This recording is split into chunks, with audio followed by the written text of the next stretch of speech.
اعوذ باللہ من الشیطان الرجیم بسم اللہ الرحمن الرحیم یا بنی اذهبوا فتحسسوا من یوسف واخیہ ولا تیأسوا من روح اللہ انہ لا ییأس من روح اللہ الا القوم الکافرون صدق اللہ العظیم۔ جب بنیامین کو گرفتار کر لیا گیا اور روک لیا گیا، چوری کا جو الزام بظاہر ان کے اوپر ثابت ہوا اور بڑے بھائی نے بھی کہہ دیا کہ میں آنا نہیں چاہتا، ابا سے جا کے کہہ دینا کہ آپ کے بیٹے نے چوری کی ہے اور ساری باتیں۔ تو جب گھر جا کر بھائیوں نے سب بتایا تو ابا افسوس کرنے لگے اور یوسف کو یاد کر کے رونے لگے،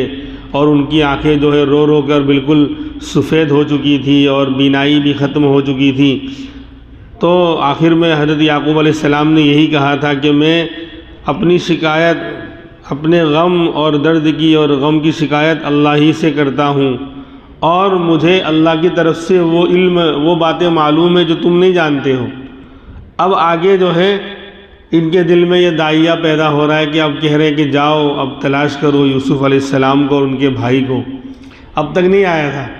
40 سال ہو گئے یا اس سے بھی زیادہ ہو گئے، اب تک تلاش کرنے یا خود گھر سے باہر نکل کر آنے کی نوبت نہیں آئی تھی۔ حالانکہ کسی کی محبوب چیز اگر گم ہو جائے تو انسان جو ہے پوری دنیا چھان مارتا ہے،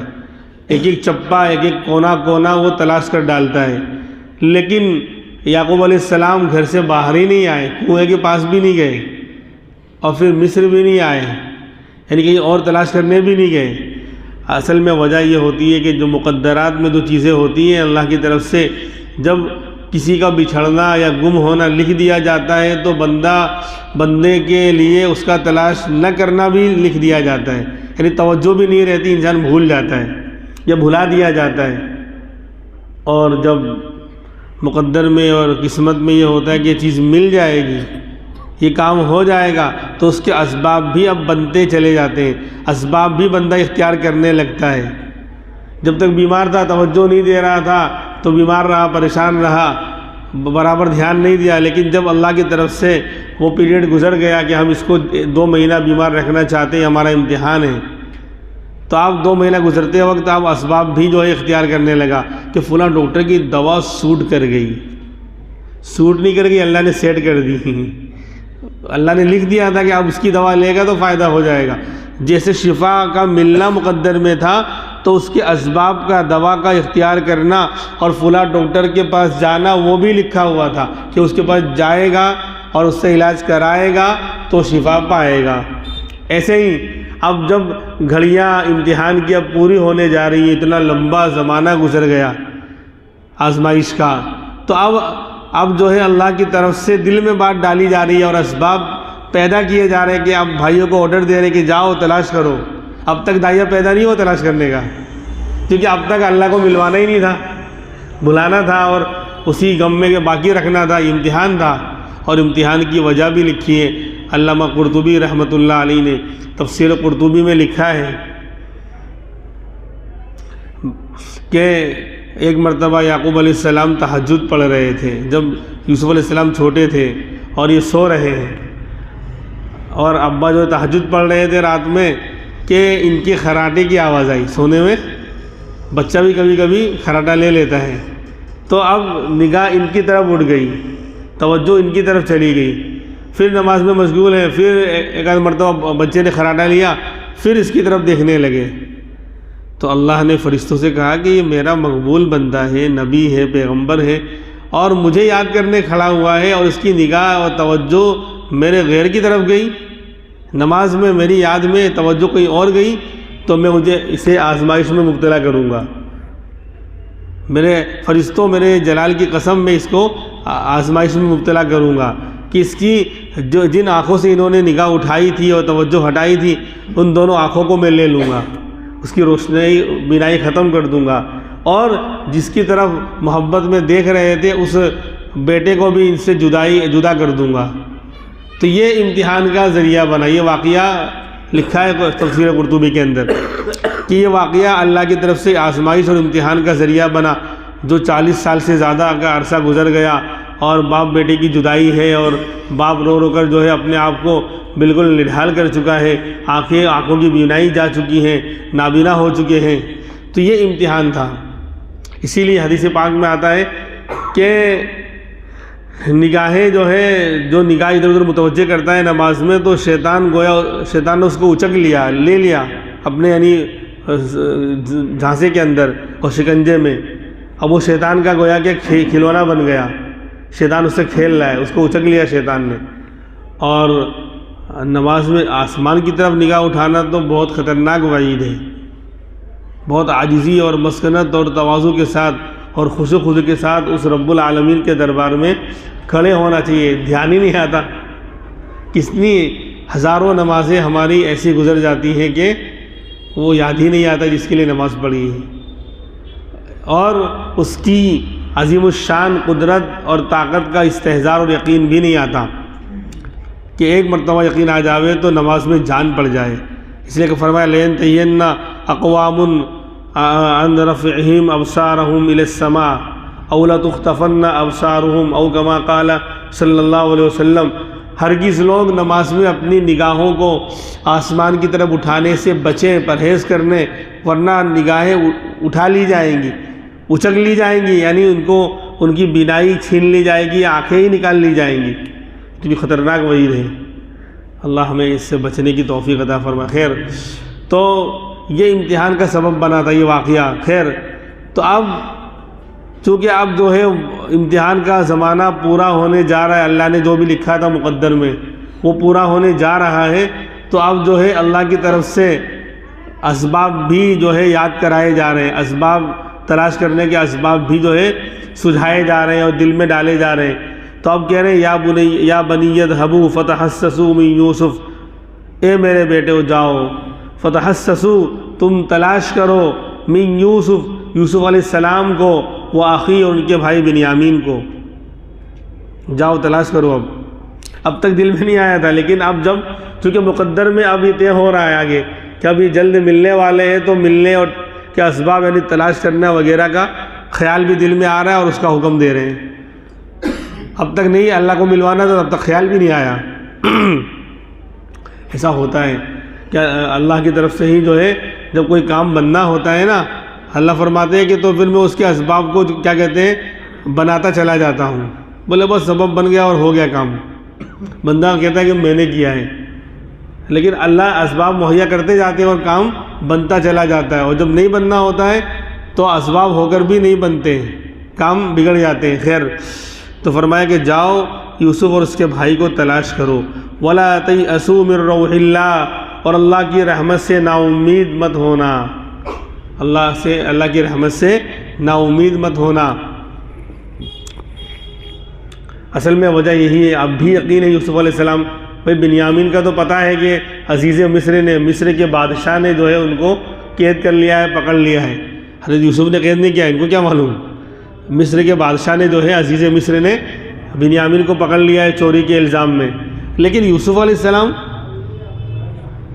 ان کے بارے میں تلاش کرنے کا حکم زندہ بھی ہے کہ نہیں، ابا کو کیسے معلوم؟ وہ خواب تھا، میں نے بتایا تھا، جو خواب دیکھا ہے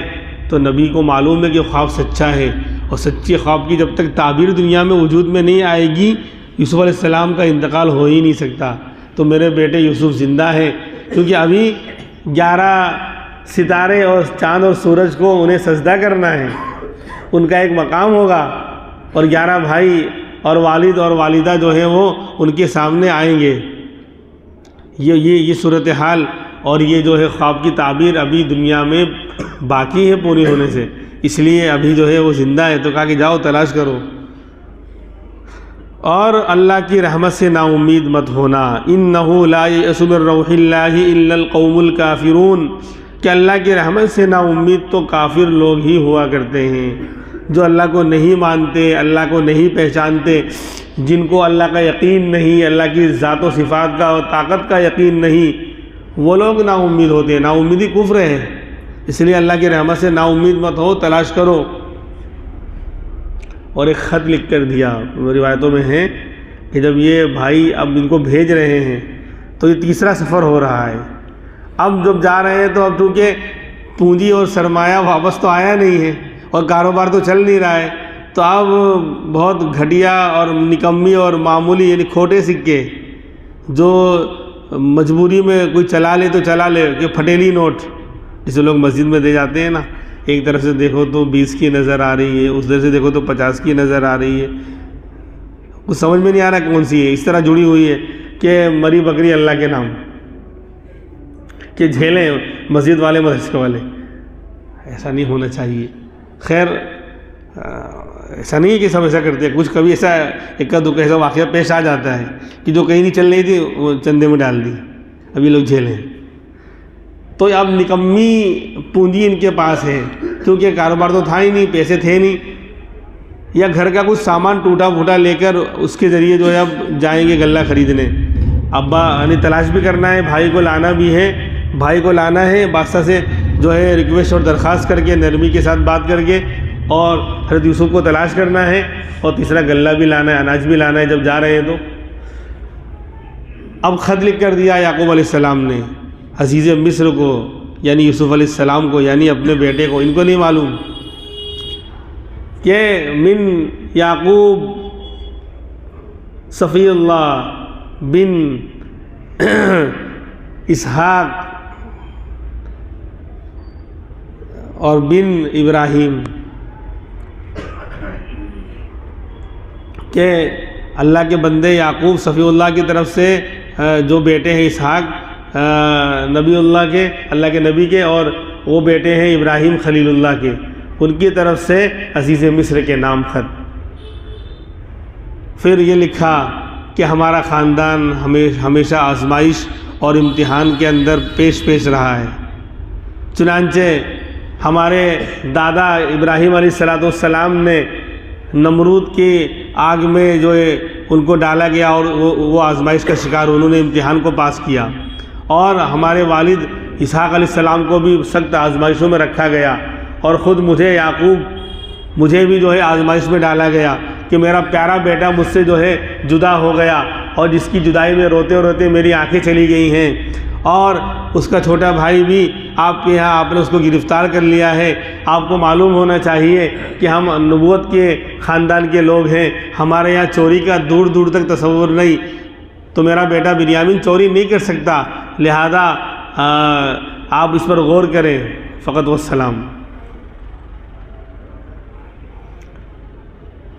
یہ خط جب حضرت یوسف کے ہاتھ میں آیا تو دیکھ کر دھاڑے مار مار کے زور زور سے رونے لگے. 40 سال کا عرصہ تو یقیناً گزر چکا ہے، اور دوسری روایت میں ہے کہ 40 ہی 80 سال ہو چکے ہیں اگر اس کو لے تو. اتنا لمبا زمانہ گزر چکا ہے، اور اتنا پیارا دنیا کا سب سے خوبصورت انسان بیٹا وہ جدا ہے. تو فوراً ابا کی یاد آ گئی، اور جو لکھا کہ ہم نبوت کے چشم چراغ ہیں، ہمارے یہاں چوری اور گناہ کا تصور نہیں ہوتا، لہذا میرے بیٹے نے چوری نہیں کی ہے. تو اس کو دیکھ کر اور پڑھ کر خوب زور زور سے دھاڑے مار مار کر رونے لگے یوسف علیہ السلام، اور ایک ماحول بن گیا آہوزاری کا. اس کے بعد آگے جو ہے بات آ رہی ہے، اب بیچ میں جو ہے واقعہ رہ گیا. اب یہ جا رہے ہیں، ابا نے بھیجا کہ جاؤ. اب جب جانے لگے تو کہا کہ بھئی غلہ بھی لیتے آئیں. غلہ بھی اب پاس میں کچھ تو تھا نہیں، ٹوٹے پھوٹے سکے جو چلنے والے نہیں تھے اسی کو جمع کیا. اور بعض لوگوں نے کہا ہے کہ گھر کے کچھ سامان لے لیے جو کہیں بکتے نہیں تھے، بولے یہی دے دیں گے، پیش کر دیں گے، اور درخواست کر لیں گے نرمی کی اور چلا لینے کی، لیٹ گو کرنے کی، تو شاید کام بن جائے. فلما دخلوا علیہ، جب یہ لوگ بادشاہ کے پاس داخل ہوئے، قالوا یا ایھا العزیز، تو کہنے لگے اے عزیز مصر، اے مصر کے بادشاہ، مسنا واہلنا الضر وجئنا ببضاعۃ مزجاۃ، کہ ہم کو اور ہمارے گھر والوں کو سخت تکلیف پہنچی ہے، قحط سالی ہے، سب طرف جو ہے دشکار ہے، قحط ہے، اناج اور غلہ نہیں اگ رہا ہے، تو ہم کو اور ہمارے پورے گھر والوں کو بہت تکلیف اور پریشانی پہنچی ہے. اور وجئنا ببضاعۃ مزجاۃ، اور ہم آپ کے پاس بہت گھٹیا اور نکمی پونجی اور سرمایہ لے کر آئے ہیں. یعنی گھٹیا درہم تھے جو کھوٹے تھے، جو چلنے والے نہیں تھے، ایسے گھٹیا اور کھوٹے نکمے دراہم آپ کے پاس لے کر آئے ہیں. لہذا ہم پر جو ہے مہربانی فرما دیجئے، فَأَوْفِ لَنَا الْكَيْلَ، اور ہم کو پورا بوجھ جو ہے ناپ کر دے دیجئے، اس میں کمی نہ کیجئے۔ پونجی اور سرمایہ تو اس لائق ہے نہیں کہ اس کے بدلے میں جو ہے غلہ ملے اور پورا بھر کر دیا جاوے، لیکن آپ اپنی طرف سے جو ہے فضل و کرم فرما کر، جیسا کہ ہم نے اس سے پہلے آپ کو انتہائی زیادہ کریم اور انتہائی زیادہ جو ہے نیک اور شریف اور محسن پایا ہے، تو فَأَوْفِ لَنَا الْكَيْلَ، ہمارے لیے پورا ناپ کر غلہ دے دیجئے، اس میں کمی نہ کیجئے، وَتَصَدَّقَ عَلَيْنَا، اور ہم پر صدقہ کیجئے۔ اب صدقے کا لفظ انبیاء کے گھر والوں پر فٹ نہیں بیٹھتا، تو مطلب یہ ہے کہ ہم پر فضل و کرم کا معاملہ فرما دیجئے، کچھ لیٹ گو کر دیجئے، چلا لیجئے۔ جسے ہوتی ہے نا کہ فٹیلی نوٹ اگر ایک دیں گے تو آپ کوئی نہیں لے گا، لیکن بڑے بنڈل میں اگر جاتی ہے تو لوگ بولے چل جائے گی، چلا لیں گے، کوئی بات نہیں، 1000 نوٹ میں 2-4 تو آ ہی جاتی ہیں، تو آپ بھی چلا لیجئے، آنے فضل و کرم کا معاملہ کر دیجئے۔ کیوں؟ ان اللہ یجزی المتصدقین، کہ بے شک اللہ تعالیٰ اچھا بدلہ دیا کرتے ہیں اس طرح فضل و کرم کرنے والوں کو، اللہ بھی آپ کو اچھا بدلہ دے گا۔ ہمارے پاس پونجی اور سرمایہ نہیں ہے، ان کو کیا معلوم، ادھر یوسف علیہ السلام کی آنکھیں بھر آ رہی ہیں ان کی صورتحال دیکھ کر، اور بھائیوں کی صورتحال ہے، اور ابا کی صورتحال ہے، گھر والوں کی صورتحال ہے، جو یہ پیش کر رہے ہیں کہ گھر میں کچھ ہے ہی نہیں۔ اور بعض لوگوں نے کہا کہ پیسے نہیں لے کر آئے تھے، کچھ سامان اس طرح کا لے کر آئے تھے، اور سامان بیچنے کی نوبت کب آتی ہے آپ جانتے ہیں اچھی طرح، جب پلے کچھ نہیں ہوتا تو نیلامی اور حراجی، گجراتی میں کہتے ہیں حراجی کرواتے ہیں لوگ، نیلامی کرواتے ہیں چیزوں کو، جو بیچ کر جو ہے پھر جو ہے اپنا کام چلاتے ہیں کہ یہ پلنگ جو ہے نیلامی کے لیے دے دو، یا فریج نکال دو، یہ بائک بیچ ڈالو، یا موبائل بیچ ڈالو۔ تو اس طرح کا سامان لے کر آئے تھے وہ، اتنی صورتحال جو ہے ڈاؤن ہو چکی تھی دنیاوی اور اعتبار سے، مال کے اعتبار سے، تو فرمایا کہ ہم پر جو ہے فضل و کرم کا معاملہ فرما دیجئے، بے شک اللہ تعالیٰ ایسے محسنین اور فضل و کرم کرنے والوں کو بہترین بدلہ دیتا ہے، اللہ ان کی اجر کو ضائع نہیں کرے گا۔ وہ خط بھی دیا، اب اس کے بعد یہ خط دیا، یہ خط بھی ہے ابا کی طرف سے، دیکھیے ابا نے بھی آپ کو یہ پیغام بھیجا ہے۔ تو جب وہ خط پڑھے اور پھوٹ کر رونے لگے، اب صبر کا پیمانہ اور ضبط کا بندھن اب ٹوٹ رہا ہے کہ کب تک صبر کروں گا، اور اللہ کی طرف سے یہ فیصلہ ہو رہا ہے، اب اسباب اب بن رہے ہیں کہ نہیں، اب کیا کہتے ہیں، یہ جدائی کی گھڑی جو ہے ختم ہونی چاہیے، اب جو ہے حقیقت کا اظہار ہو جانا چاہیے، اب کھل کر بتا دینا چاہیے۔ کب تک اس طرح جو ہے ابا گھٹ کر روتے رہیں گے اور میں جدائی کا غم کب تک سہتا رہوں گا؟ تو خوب جم کر روئے، دل کھول کر روئے، اور پھر اظہار کر ہی دیا۔ قال هل علمتم ما فعلتم بيوسف، قال هل علمتم ما فعلتم بيوسف واخيه اذ انتم جاهلون، تم کو معلوم ہے تم نے جہالت میں اور نادانی میں کیا معاملہ کیا تھا یوسف اور اس کے بھائی بنیامین کے ساتھ، کچھ یاد ہے تم کو؟ دیکھو یہاں پر بھی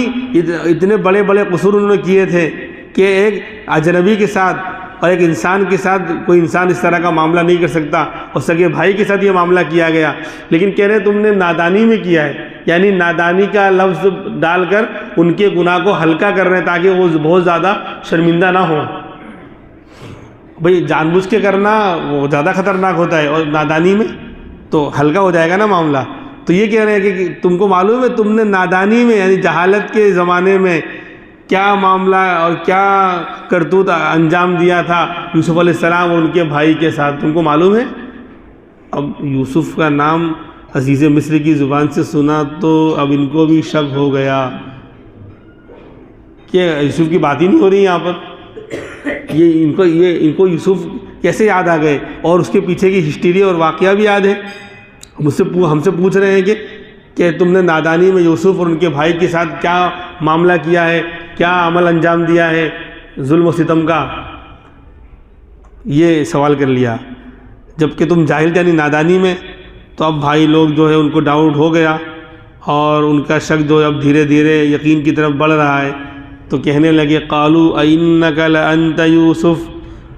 ایسا لگتا ہے کہ واقعی آپ ہی یوسف معلوم ہو رہے ہیں، شاید واقعی آپ ہی یوسف ہیں۔ قال انا یوسف، وہذا اخی، ہاں ہاں میں یوسف ہوں اور یہ میرا بھائی بنیامین ہے، یہ میرا بھائی بنیامین ہے اور میں یوسف ہوں۔ قد من اللہ علینا، یہ ہے جب اللہ سے تعلق ہوتا ہے اور دینداری ہوتی ہے، تقوی ہوتا ہے اور علم دین ہوتا ہے، تو بڑی سے بڑی نعمت کے ملنے پر نگاہ اللہ کی طرف جاتی ہے۔ بندہ تکبر اور گھمنڈ کا اظہار نہیں کرتا کہ میں نے کیا ہے، میں نے کیا ہے۔ بڑی سے بڑی نعمت ملتی ہے تو اس کو منسوب کرتا ہے اللہ کی طرف۔ قد من اللہ علینا، ہمارے اللہ نے ہم پر احسان کیا، ورنہ ہمارا کچھ بھی نہیں تھا، ہمارے اللہ نے ہم پر احسان۔ قد من اللہ علینا، یہ جو کچھ بھی ہوا کہ موت سے زندگی اور زندگی سے پھر جو ہے اللہ کی بندگی اور بندگی سے جو ہے حکومت اور سلطنت اور سب کچھ ملا اور عزت ملی، شہرت ملی اور یہاں تک کہ بادشاہ بن گئے، جو کچھ بھی دنیاوی اور دینی انعامات اور احسانات اور نعمتیں جو بھی ملی ہیں، قد من اللہ علینا، یہ اللہ نے ہم پر احسان کیا ہے، ہمارا اس میں کچھ بھی نہیں ہے،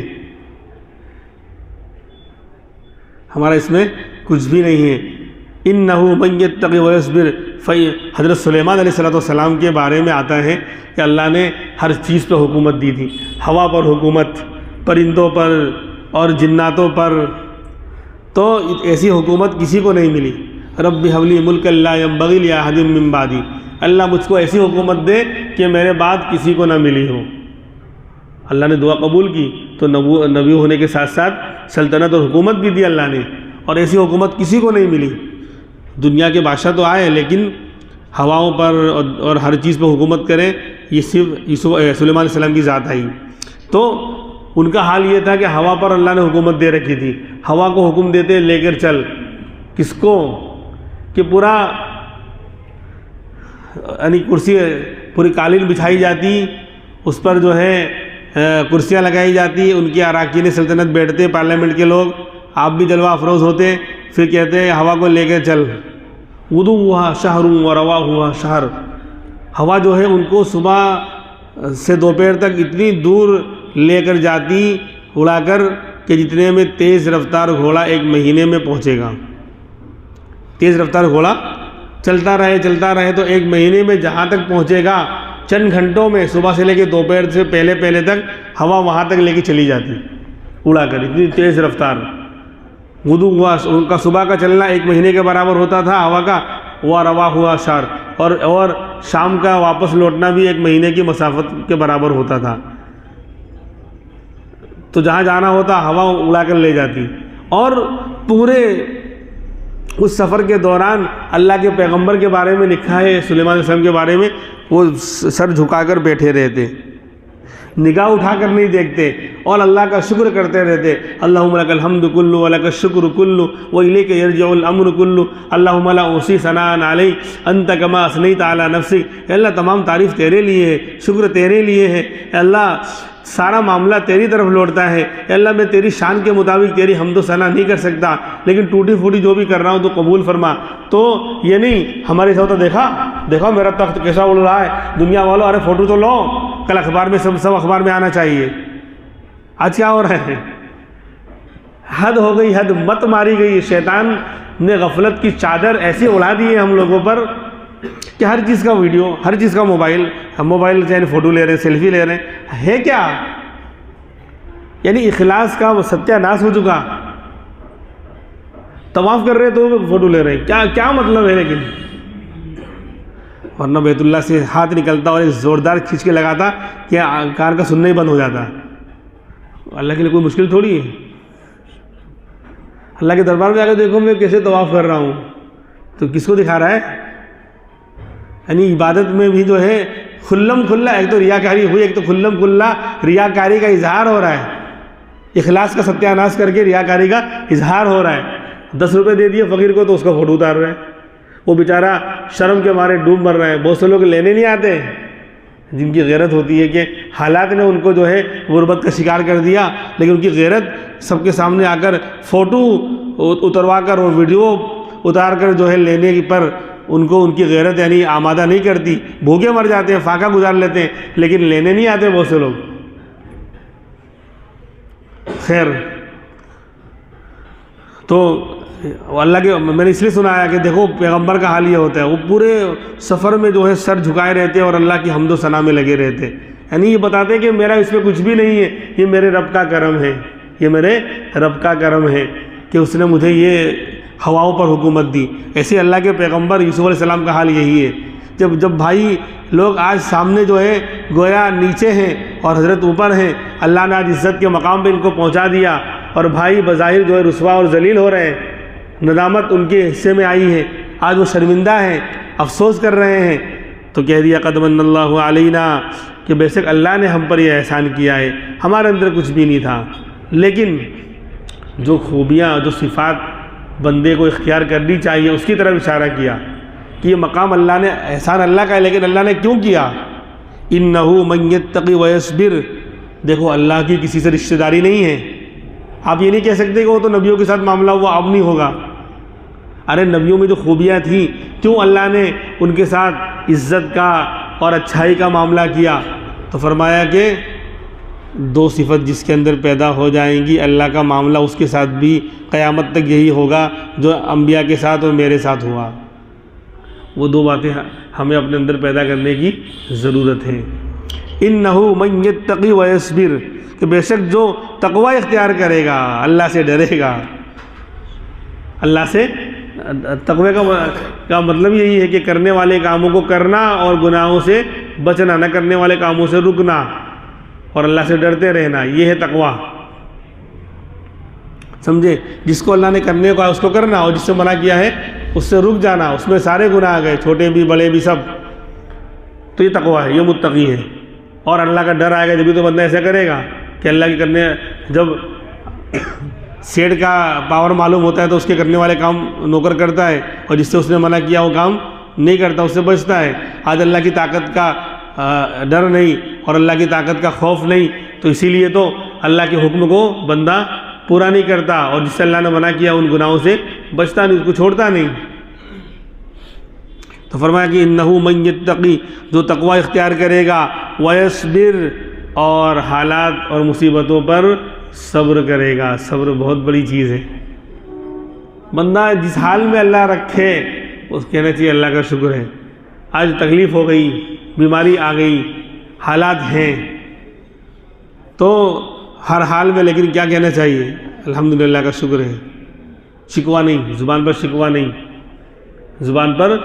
شکوہ نہیں۔ انبیاء کے ساتھ بڑے بڑے حالات آئے، حضرت یوسف نے کبھی بھی کہیں پر بھی نہیں ملے گا آپ کو کہ انہوں نے کوئی شکایت والا یا بے صبری کا جملہ زبان سے نکالا ہو، کوئی شکایت کی ہو۔ اس لیے سخت حالات میں بھی بھائیوں نے اتنا سارا کیا، ہمارے ایسا ہوتا ہے بولا اندر کرو ان کو، پہلے کپڑے اتارو، ان کی دھلائی کرو جم کے، پھر بعد میں بات کریں گے، اور 15 دن تک ریمانڈ، اور کھانا وانا بھی بالکل ایک دم جیلوں میں جس طرح ملتا ہے اس طرح کھانا دیا جاوے۔ ان کو ان کی اوقات معلوم ہونی چاہیے۔ نہیں کیا تو تم کیا کہہ رہے کہ تم نے نادانی میں کیا ہے، یعنی اس کرتوت پر بھی پردہ ڈال لیں، تم نے نادانی میں، حالانکہ نادان تھوڑی ہو، بڑے سمجھدار ہیں، ان سے بڑے ہوں، لیکن تاکہ جرم ان کا ہلکا ہو جائے، ان کو شرمندگی زیادہ نہ ہو، یہ ہے اللہ کے نبی کا حال۔ تو فرمایا جو بھی تقوی اختیار کرے گا اور صبر کرے گا تو فإن اللہ لا یضیع اجر المحسنین، تو بے شک اللہ تعالیٰ ایسے محسنین کے اجر کو ضائع نہیں کرتا، وہ محسن بن جائے گا۔ تقوی اختیار کرنے والا، گناہوں سے بچنے والا، نیک عمل کرنے والا، اور مصیبت جو آ رہی ہے اس پر صبر، شکوہ نہیں زبان پر کہ اللہ تیرا شکر ہے، الحمدللہ ٹھیک ہوں۔ اللہ چاہتا تو اس سے بڑی مصیبت بھی لا سکتا ہے، کیونکہ جان مال اللہ کی ہے،